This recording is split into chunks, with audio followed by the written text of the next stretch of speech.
पिछले स्पॉइलर में यह उल्लेख किया गया था कि लुओ फेंग ने महल में 3 वर्षों तक धरोहर प्राप्त की थी। यह ध्यान देने योग्य है कि रक्त नदी क्रिस्टल और दिव्य जनरल धरोहर दोनों लुओ फेंग के लिए अत्यंत दुर्लभ अवसर हैं। रक्त नदी क्रिस्टल के 2 मुख्य उद्देश्य हैं। पहला, यह मूल कानूनों के उतार चढ़ाव के प्रति संवेदनशीलता को बढ़ाता है और दूसरा, यह शारीरिक गुणों को सुदृढ़ करता है। यह योद्धाओं को लड़ाई के दौरान रक्त नदी की शक्ति सक्रिय करके अपनी रक्षा और आक्रमण शक्ति को महत्वपूर्ण रूप से बढ़ाने में सक्षम बनाता है। इसके अतिरिक्त जितने अधिक रक्त नदी क्रिस्टल मिलाए जाते हैं, उतना ही प्रभावी उनका प्रभाव होता है। दूसरी ओर दिव्य जनरल धरोहर का ध्यान एक आत्मा मास्टर की मानसिक शक्ति की आयाम को बढ़ाने पर है। लुओ फेंग ने जब 1 वर्ष से अधिक समय तक धरोहर प्राप्त करना शुरू किया, तो उसने अपने गुप्त तकनीकों का अभ्यास करके अपनी मानसिक शक्ति आयाम को मूल 80 गुना से बढ़ाकर 350 गुना से अधिक कर लिया। यह महत्वपूर्ण है कि आत्मा शक्ति का आयाम एक आत्मा मास्टर के लिए अत्यंत महत्वपूर्ण है, क्योंकि यह सीधे यह निर्धारित करता है कि वे एक साथ कितने हथियारों या प्रक्षिप्तकों को नियंत्रित कर सकते हैं ताकि आक्रमणों को प्रभावी रूप से अंजाम दिया जा सके। उदाहरण के लिए, यदि एक आत्मा मास्टर की मानसिक शक्ति आयाम 20 गुना है, तो वे अधिकतम ताकत के साथ 20 हथियारों तक नियंत्रित कर सकते हैं। इस संख्या से अधिक होने पर ओवरलोड के कारण आक्रमण शक्ति घटने लगेगी। लुओ फेंग की मानसिक शक्ति आयाम, जो 80 गुना से बढ़कर 350 गुना से अधिक हो गई है, इसका मतलब है कि उनकी नियंत्रण क्षमता और युद्ध शक्ति लगभग 5 गुना बढ़ गई है। इतनी शक्तिशाली मानसिक शक्ति आयाम के साथ लुओ फेंग से लड़ना ऐसा होगा जैसे 6 लुओ फेंग से एक साथ लड़ा जा रहा हो।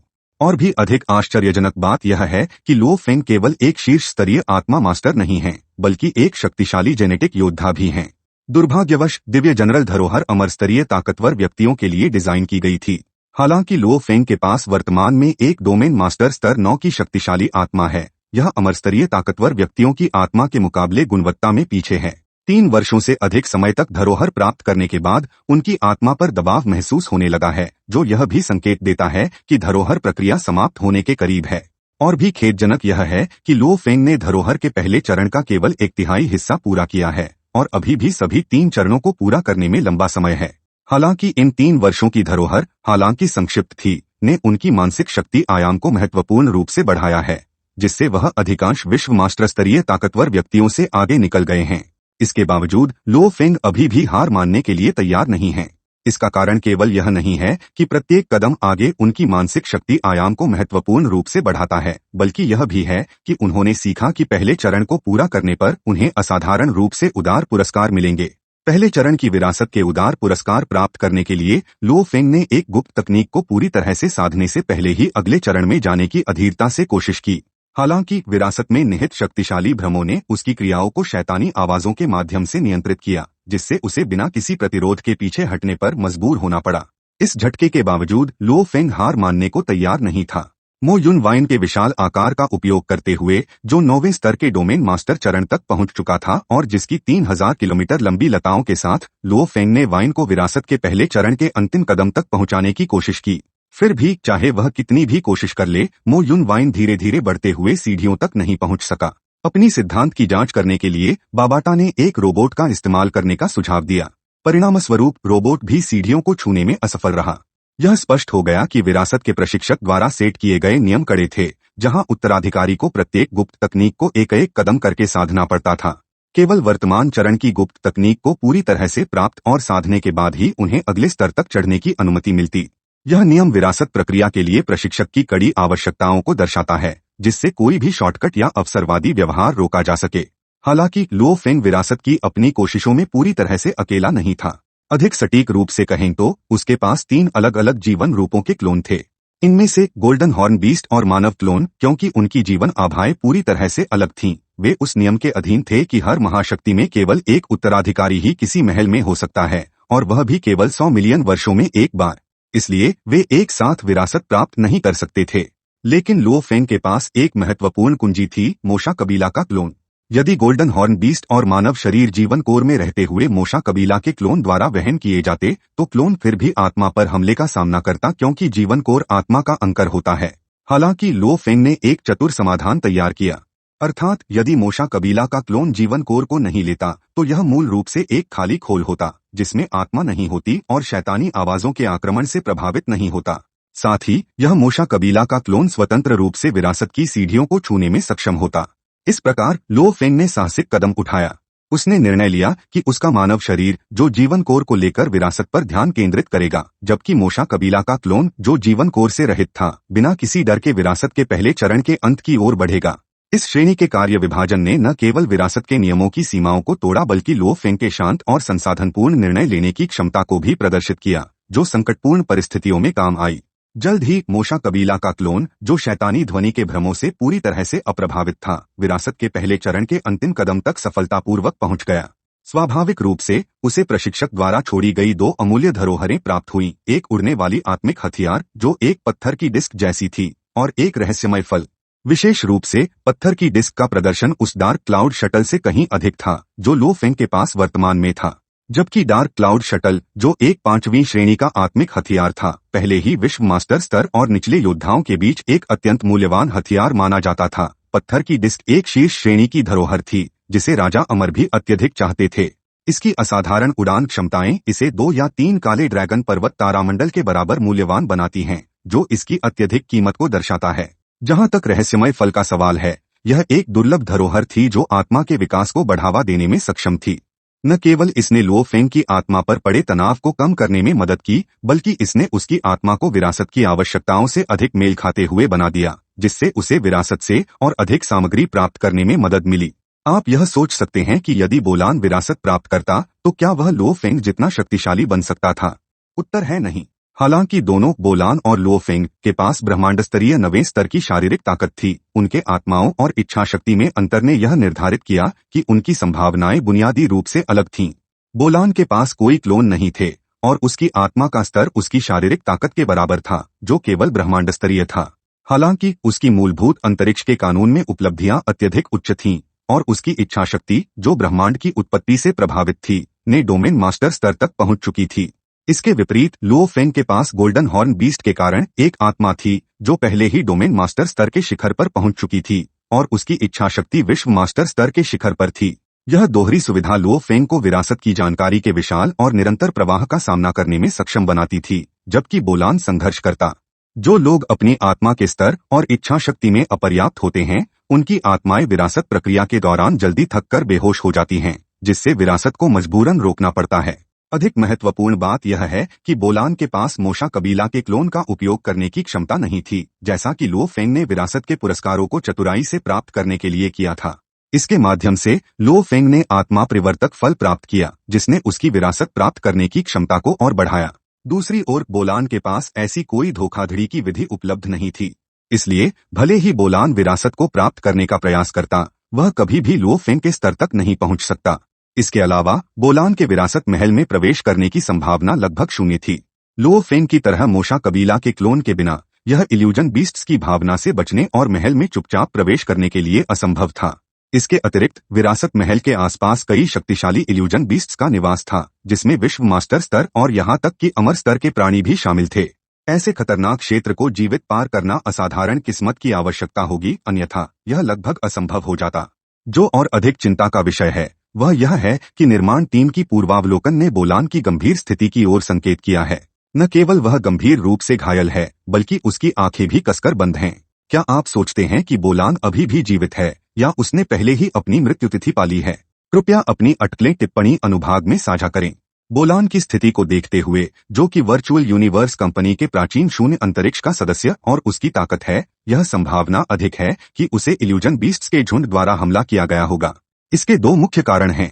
पहले, जो अधिकतर निवासी डेमोन माउंटेन परीक्षा देते हैं वे ब्रह्मांड स्तरीय होते हैं, उसके बाद डोमेन मास्टर स्तरीय होते हैं, जबकि विश्व मास्टर स्तरीय योद्धा अपेक्षाकृत दुर्लभ होते हैं। दूसरे, वर्चुअल यूनिवर्स कंपनी के एक प्रमुख सदस्य के रूप में, विशेष रूप से प्राचीन शून्य अंतरिक्ष के सदस्य के रूप में, बोलान को सहायक जीवन रूपों से सुसज्जित किया जाना मानक है। उदाहरण के लिए, लो फेंग के डोमेन मास्टर स्तरीय 9वें श्रेणी के मो युन वाइन और मो लो के डोमेन मास्टर स्तरीय 9वें श्रेणी के धातु जीवन रूप। इन डोमेन मास्टर स्तरीय सहायक जीवन रूपों की सहायता से एक योद्धा डोमेन मास्टर स्तरीय आक्रमण शक्ति को उजागर कर सकता है, जो लो फेंग को डोमेन मास्टर स्तरीय निवासियों को आसानी से मारने में सहायक था, जैसा कि हम पहले देख चुके हैं। इसी तरह डोमेन मास्टर स्तर या उससे नीचे के निवासी बोलान के लिए घातक खतरा उत्पन्न करना मुश्किल होगा। दूसरे, जबकि विश्व मास्टर स्तरीय निवासी एक खतरा उत्पन्न कर सकते हैं, उनके विश्व शक्ति में ऊर्जा तरंगों को सामान्यत बुद्धिमान सहायक पहचान सकते हैं। भले ही सहायक बाप्ता जितना उन्नत न हो, फिर भी यह बोलान को उनकी उपस्थिति के बारे में पहले से सतर्क करने के लिए पर्याप्त होगा, जिससे उसे उनसे बचने या पीछे हटने के लिए पर्याप्त समय मिल जाएगा। इसके अलावा विश्व मास्टर स्तरीय प्राणी सामान्यतः एक ब्रह्मांड स्तरीय योद्धा का पीछा तब तक नहीं करते जब तक उनके बीच कोई अपरिहार्य अमानवीय द्वेष न हो। आखिरकार यह उल्लेखनीय है कि बोलान के गायब होने से पहले जो हत्यारे लो फेंग का पीछा कर रहे थे वे डेमोन माउंटेन में प्रवेश नहीं कर पाए थे। इसलिए बोलान के गंभीर रूप से घायल या मारे जाने की संभावना को बड़े पैमाने पर नकारा जा सकता है। बोलान की संभावित संकट को निवासियों के बजाय डेमोन माउंटेन की धोखेबाज भौगोलिक स्थिति और कई इल्यूजन बीस्ट्स द्वारा उत्पन्न खतरे पर ध्यान केंद्रित किया जाना चाहिए। अकेले इल्यूजन बीस्ट्स बोलान के लिए जीवन के लिए खतरे का कारण नहीं बनते। योद्धाओं की तुलना में इल्यूजन बीस्ट्स की गति धीमी और गैर चतुर होती है, जिससे बोलान को बचने का एक उचित अवसर मिलता है। असली खतरा इल्यूजन बीस्ट्स के झुंडों में छिपा होता है। अपनी सरल इच्छा शक्ति के साथ इल्यूजन बीस्ट्स यह नहीं पहचान सकते कि एक घुसपैठिए के पास प्रतिरोध करने की ताकत है या नहीं।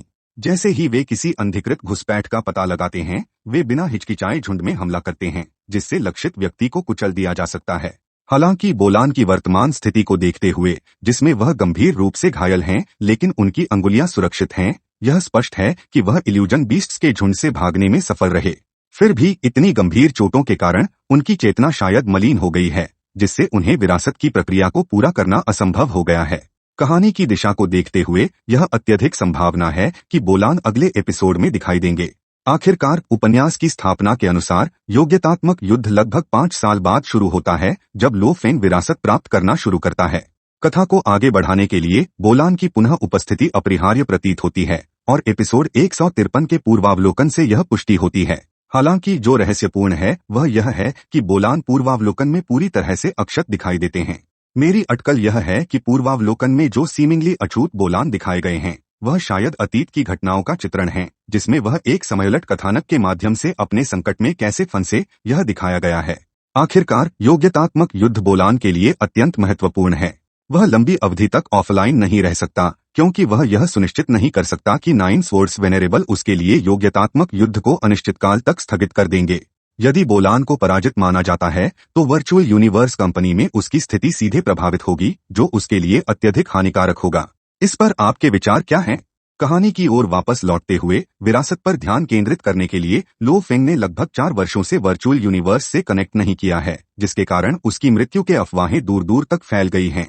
हालांकि ये अफवाहें व्यापक हैं, लो फेंग का परिवार जो चिंतित है फिर भी उसे जीवित रहने में पूरी तरह से विश्वास करता है, विशेष रूप से क्योंकि बाई कालुओ जो लो फेंग से आत्मा अनुबंध द्वारा बंधा हुआ है, लो घर में निवास करता है। जब लो फेंग ने वर्चुअल यूनिवर्स से फिर से कनेक्ट किया तो सु एक्सिन को मिश्रित भावनाएं महसूस हुई, खुशी और निराशा दोनों।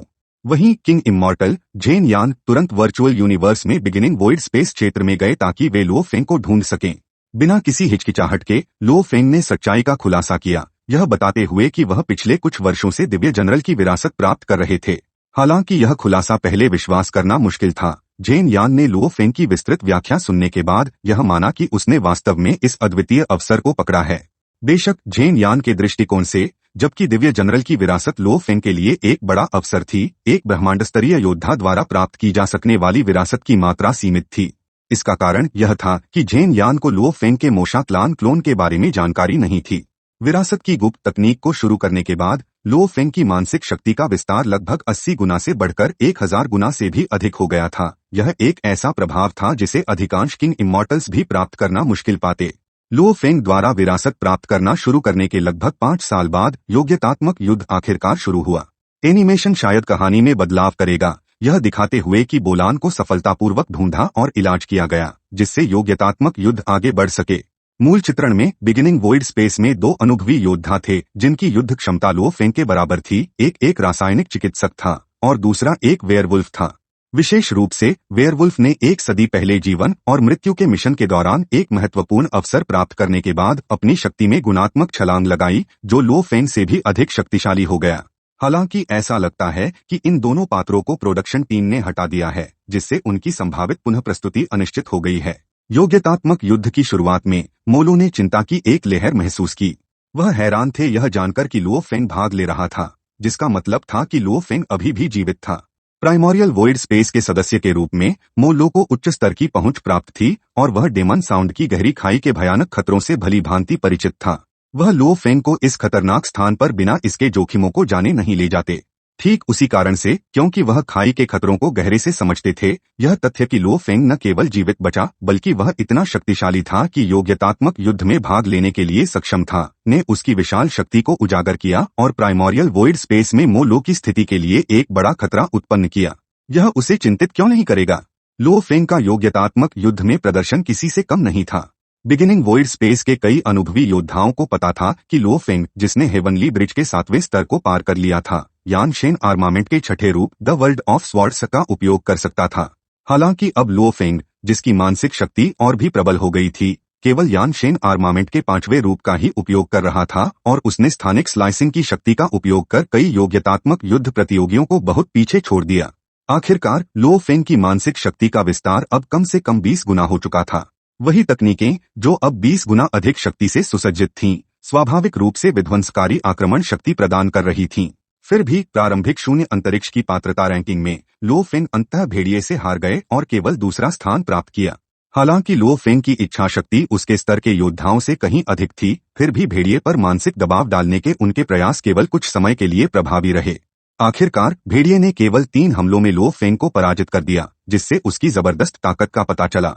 हालांकि लो फेंग प्रारंभिक शून्य अंतरिक्ष में केवल दूसरे स्थान पर रहे, उन्होंने फिर भी प्राचीन शून्य अंतरिक्ष के निचले 3 सदस्यों के साथ अंतिम स्थान के लिए प्रतिस्पर्धा करने के लिए योग्य ठहराया। यह देखना बाकी है कि क्या लो फेंग बोलान को हराने में सक्षम होंगे और मो लो का क्या भाग्य होगा। मेरी अगली झलक के लिए बने रहें, जहां मैं और अधिक जानकारी आपके साथ साझा करूंगा। यहां तक कि इस वीडियो के लिए बस इतना ही। इस वीडियो को देखने के लिए धन्यवाद। आपको एक अद्भुत दिन की शुभकामनाएं।